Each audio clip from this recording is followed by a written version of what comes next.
Bismillahirrahmanirrahim. Assalamualaikum warahmatullahi wabarakatuh. Salam budi luhur.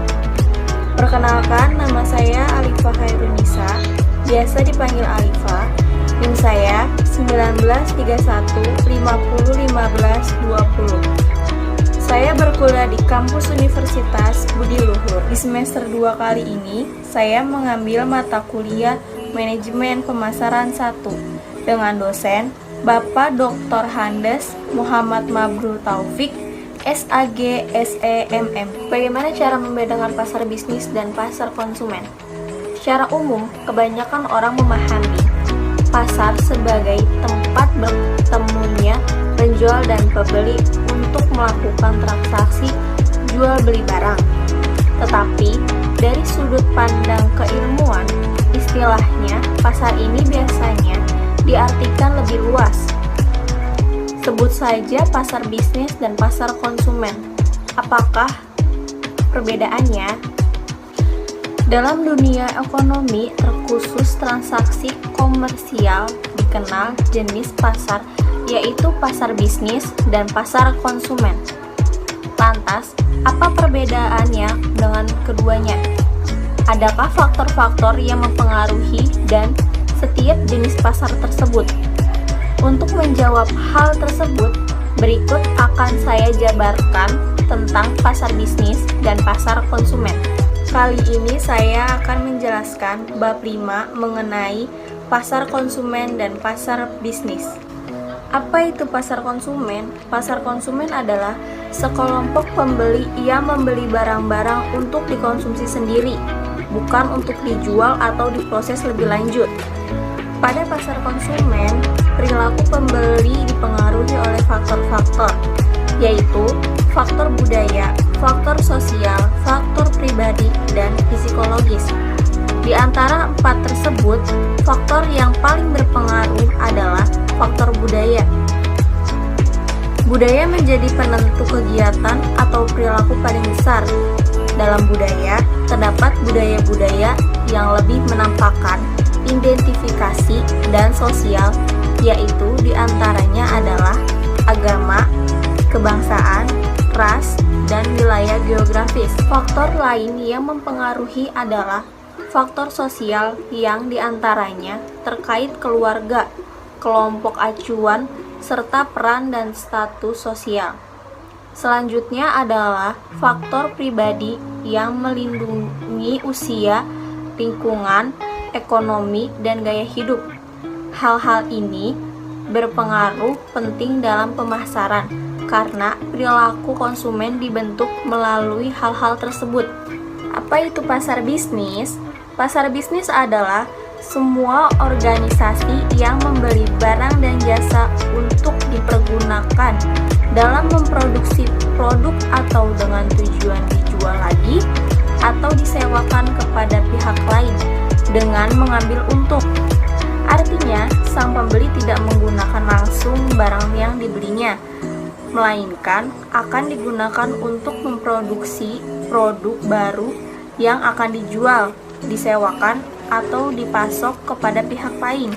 Industri utama yang membentuk adanya pasar bisnis adalah pertanian, kehutanan, perikanan, pertambangan, perusahaan manufaktur dan kontribusi, transformasi, komunikasi, sarana perbankan, keuangan, dan asuransi, distribusi, dan lain sebagainya. Berdasarkan pengertian dan contoh industrinya, dapat dilihat bahwa pasar bisnis adalah pasar yang besar dan melibatkan jumlah uang dan barang yang banyak. Sebagai contoh, sebuah perusahaan pembuat ban tertentu akan membeli karet dari pertanian besar dan peralatan penunjang lain. Kemudian setelah jadi, mereka akan memasokkan ban tersebut kepada penjual pabrik perakit kendaraan atau kepada pengecer. Dibentuk pabrik perkaitan ban akan dipasang yang dihasilkan produk baru berupa kendaraan. Pasar konsumen dan pasar bisnis memiliki perbedaan, antara lain, yang pertama, struktur pasar. Pada pasar bisnis, biasanya berhubungan dengan pembelian dengan jumlah yang sedikit, tetapi memiliki kapasitas yang besar dibandingkan dengan pasar konsumen. Yang kedua, segmentasi pasar. Segmentasi pasar antara pasar konsumen dengan pasar bisnis pada dasarnya adalah sama. Hanya saja, pada pasar bisnis dilakukan secara bertahap dengan urutan tahapannya yang segmentasi. Yang ketiga, karakteristik permintaan. Karakteristik permintaan yang menjadi perbedaan antara pasar konsumen dan pasar bisnis adalah sifat permintaan, stabilitas permintaan, dan elastisitasnya. Berdasarkan sifat permintaannya, pasar bisnis termasuk permintaan turunan dari konsumen. Ini artinya, naik turunnya permintaan terhadap produk-produk bisnis dipengaruhi oleh besar kecilnya permintaan konsumen terhadap sesuatu. Yang keempat, tingkat hubungan pemasok dan pelanggan. Perbedaan dengan pasar konsumen, dalam pasar bisnis berhubungan antara pemasok atau penjualan dengan pelanggan akan lebih erat karena permainan. Yang kelima, proses transaksi. Pada pasar konsumen, keputusan dalam proses transaksi tertentu tidak akan rumit. Berbeda dengan pasar bisnis, di mana transaksi bersifat multi-step karena adanya kebijakan, batasan dan persyaratan atau instruksi yang perlu diperbandingkan. Keenam, karakteristik pemasaran. Elemen lain yang juga menjadi perbedaan antara pasar konsumen dan pasar bisnis, ada juga kebutuhan bisnis dengan keinginan konsumen. Kebanyakan barang atau produk yang konsumen inginkan adalah produk yang beredar di pasar bebas, yaitu bahkan mungkin tidak benar-benar dibutuhkan konsumen, seperti layanan entertainment, barang-barang elektronik, atau paket berjalan liburan. Ini lanjutannya. Perilaku konsumen biasanya didasarkan pada karakteristik, style, atau mode, atau hal lainnya yang bersifat gengsi. Faktor emosional yang memainkan peran besar dalam keputusan pembelian konsumen. Jadi, pemasaran konsumen berfokus pada bagaimana merangsang perilaku pembelian konsumen melalui pesan persuasif dan investasi media untuk menghasilkan permintaan konsumen. Sebaliknya, perusahaan sebagai produsen biasanya siap untuk membeli solusi untuk kebutuhan bahan baku yang diperlukan untuk operasi sehari-hari atau memecahkan masalah bisnis tertentu. Terkait evaluasi biaya, kebutuhan mereka benar-benar terukur dan terorientasi sesuai perencanaan. Karakteristik seperti kinerja produk jauh lebih penting daripada citra produk yang berlaku di pasar konsumen. Pembeli pada pasar bisnis kurang berlaku emosional dan lebih berorientasi pada target operasional perusahaan.